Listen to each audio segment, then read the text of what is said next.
사랑하는 국민 여러분, 윤석열 대통령 당선인의 대통령직 인수위원장을 맡은 안철수입니다. 부족한 사람이 국민통합정부의 성공을 위한 일념 하나로 중책을 맡았습니다. 앞으로 임명되실 인수위원분들과 함께 새 정부의 비전과 철학을 정립하고 국정과제와 추진 전략을 위한 국정청사진의 밑그림을 차분하지만 신속하게 준비해 나가겠습니다. 무엇보다도 세계적 흐름에 따른 시대의 요구와 국민의 뜻을 엄중히 인식하고 꼭 필요한 국정과제를 발굴하고 만들어 나가겠습니다. 저는 국정청사진을 준비하면서 5가지 시대적 과제가 있다고 생각합니다. 당선인께서도 국민들께 약속하신 내용이고 제가 대통령 선거에 출마했을 때 말씀드렸던 과제이기도 합니다. 첫째, 공정과 법치 그리고 민주주의의 복원입니다. 우리 사회 곳곳에 자리 잡고 있는 대학 입시, 취업 등에서의 불공정 반드시 바로잡아야 합니다. 자기 편이라고 봐주고 상대편이라고 죄를 뒤집어 씌우는 일 없이 만인은 법 앞에서 평등해야 합니다. 그리고 언론 장악, 음모 등을 물리치고 민주주의를 복원시켜야 합니다. 둘째, 미래 먹거리, 미래 일자리의 기반을 만들어야 합니다. 박정희 대통령께서 경제개발 5개년 계획으로 만든 중화학공업, 철강, 조선 등으로 우리는 1980년대, 1990년대 20년간 먹고 살았습니다.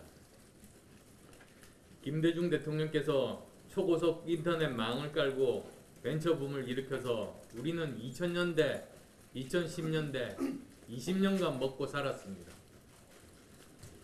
이제 다음 대통령은 4차 산업혁명 시대를 선도하며 새로운 미래 먹거리, 미래 일자리의 기반을 반드시 만들어내야만 합니다. 셋째, 지역 균형 발전입니다. 저출생의 이유를 좋은 직장이 부족하고 집값이 너무 올라 결혼을 할 수도 없고 결혼을 하더라도 늦게 할 수밖에 없어서라고 분석하는 분들이 많습니다. 그런데 여기서 간과하고 계신 부분이 저는 한 가지가 있다고 생각합니다. 바로 지역균형 발전의 실패가 저출생 현상을 더욱 심화시킨 근본적인 원인의 하나라고 생각합니다. 이 말씀을 하시는 분들이 없기에 제가 드리는 말씀입니다. 왜냐? 좋은 직장들이 수도권에 몰려 있으니 지방의 청년들이 떠나면서 지역은 저출생 고령화가 심화되고 수도권은 수도권대로 직장 부족과 높은 집값으로 결혼할 수 있는 상황이 되지 못해서 저출생이 심화되는 겁니다. 따라서 저는 지역 균형 발전은 되면 좋은 게 아니라 대한민국의 미래를 위한 필수적인 과제라고 생각합니다.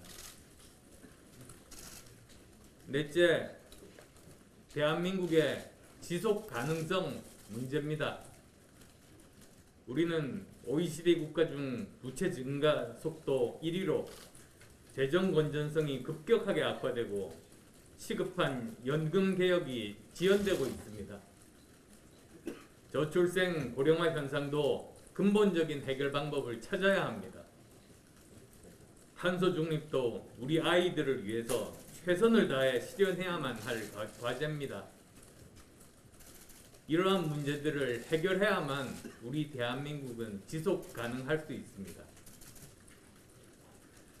다섯째, 국민통합입니다. 국민이 분열되고 위기를 극복한 나라는 없습니다.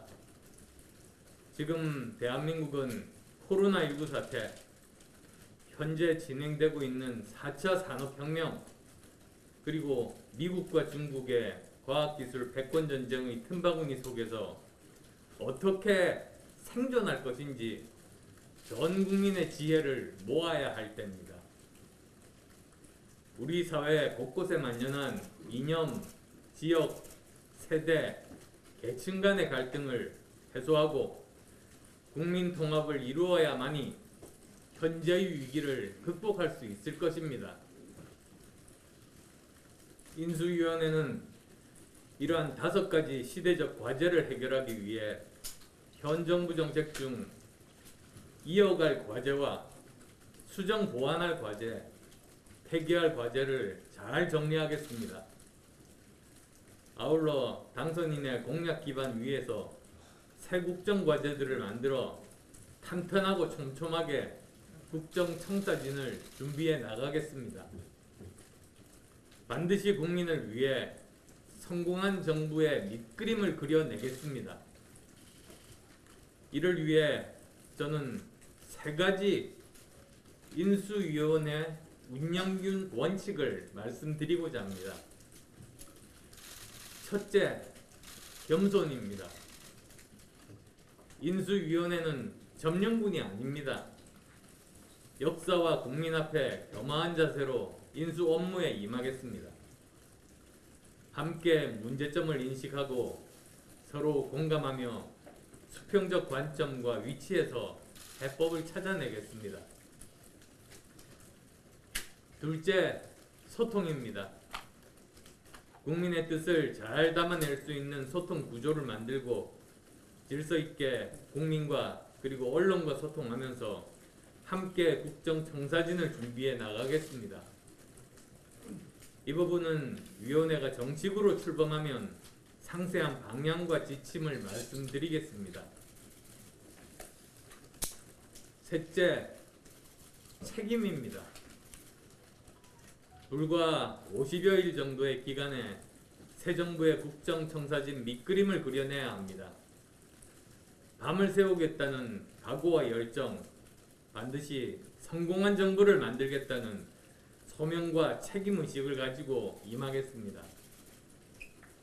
모든 구성원들이 겸손, 소통, 책임의 자세로 나선다면 인수위는 성공적인 결과물들을 국민께 보고하고 당선인께 짜임새 있는 국정과제와 운영 전략을 말씀드릴 수 있을 겁니다. 이상으로 오늘 기자간담회 모두 발언을 마치도록 하겠습니다. 다음으로 인사 발표를 해야 될 차례입니다. 오늘은 기획조정분과 인수위원 3분을 발표하겠습니다. 기획조정분과를 먼저 발표하는 이유는 인수위의 전체 운영기획을 수립하고 분과별 활동 지침을 마련하는 분과이기 때문에 가장 먼저 일을 시작해야 되는 그러한 분과이기 때문입니다. 기획조정분과 인수위원 3분은 국민의힘 추경호 의원, 국민의당 이태규 의원, 서울대 최종학 교수님입니다. 국민의힘 추경호 의원께서 반사를 맡습니다. 인수위 운영이나 국정 비전과 철학, 국정과제 등은 3분이 함께 논의하고 구체적인 실무 조정이나 관장에 있어서는 경제 분야는 추경호 의원께서, 비경제 분야는 이태규 의원께서 담당할 것입니다. 두 분 의원에 대해서는 이미 상임위 의정활동이나 기타 정책기획 역량 등을 통해 대표적인 정책통이나 기획통으로 충분하게 평가받은 분들이라고 생각해서 더 이상 말씀드리지 않겠습니다. 최종학 교수님을 선정한 이유에 대해서 말씀드리겠습니다. 최종학 서울대 교수님은 기업 및 정부의 정책과 법률에 실제 반영될 정도로 영향력이 있는 숫자로 경영하라 시리즈의 저자로 유명한 회계 전문가입니다. 최 교수님을 기획조정분과 인수위원으로 모시게 된 배경은 아주 명료합니다.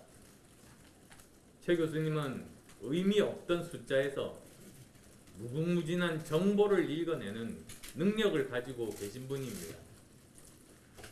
국가는 누가 어떻게 경영하느냐에 따라 국가의 운명이 달라집니다. 그런 의미에서 최 교수님께서 국가 재정을 들여다보고 우리가 놓치고 있는 부분에서 통찰력을 발휘해서 윤석열 정부가 더 효율적으로 운영될 수 있는 묘수를 함께 찾아주실 것으로 기대하고 있습니다. 또 숫자에만 능하신 게 아니라 인문학적 소양도 많이 쌓으셨기 때문에 윤석열 정부의 국정 철학이나 비전을 브랜딩하는데 중요한 역할을 해주시기를 바라며 모셔왔습니다. 고맙습니다.